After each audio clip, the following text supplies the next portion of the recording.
Hi friends, failed BGV is the familiar word in our channel. If your background verification failed, they cannot reinitiate your background verification again. Once your background verification failed, they will close your background verification request and there is no possible way to re-trigger your background verification. If you try to justify something, they will not listen to you because again they cannot reinitiate background verification. Okay. And for next job, okay, you can call me. My email ID and UPI ID available in this video description. Once done your consulting fee, we will discuss. For next job, how to escape from the background verification, I will suggest you.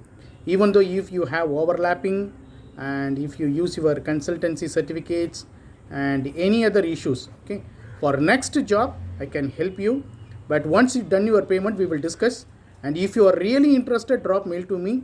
And no time pass, no waste of time, and I am not ready to waste my time. Actually, many people are following with me, many appointments are there. Okay, if you are really interested, drop mail to me.